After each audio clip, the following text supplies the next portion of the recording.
ഞങ്ങളുടെ പിതാവായ വിശുദ്ധ ചാവറ പിതാവേ, അങ്ങ് ഞങ്ങളുടെ കുടുംബങ്ങൾ ആകാശമോക്ഷത്തിന് സദൃശ്യമായി തീരണമെന്ന് ആഗ്രഹിച്ചപ്പോൾ പരിശുദ്ധ ത്രിത്വത്തിൻ്റെ 5-ാമത്തെ ഗുണം പരോപകാരശീലം ഞങ്ങളുടെ കുടുംബങ്ങളിൽ ഉണ്ടാകണമെന്ന് ആഗ്രഹിച്ചു. യോഹന്നാൻ്റെ സുവിശേഷം 14-ാം അധ്യായം 1-ാം തിരുവചനം, പിതാവ് സകലതും പുത്രനെ ഭരമേൽപ്പിക്കുന്നു.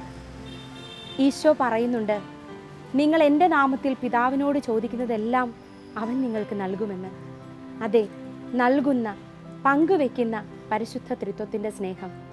അപരർക്ക് ഉപകാരം ചെയ്യാത്ത ദിവസം ആയുസ്സിൽ കൂട്ടില്ല എന്ന് പറയുന്ന ചാവറ പിതാവേ, ഞങ്ങളുടെ കുടുംബങ്ങളിൽ പരോപകാര ശീലം വളർത്താൻ, ലുബ്ധ കാണിക്കുന്നവൻ്റെ ധനം വൈദ്യന്മാർക്ക് നൽകേണ്ടി വരുമെന്ന് പറഞ്ഞ അപ്പൻ്റെ ഈ പരോപകാര ശീലത്തെക്കുറിച്ച് ഞങ്ങളുടെ കുടുംബങ്ങളെ പഠിപ്പിക്കാൻ ഞങ്ങളെയും അനുഗ്രഹിക്കണമേ.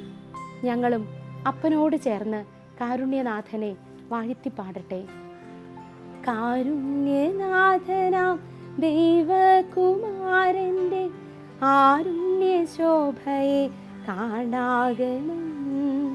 കാരുണ്യനാഥനാം ദൈവകുമാരൻ്റെ ആരുണ്യ ശോഭയെ കാണാകണം.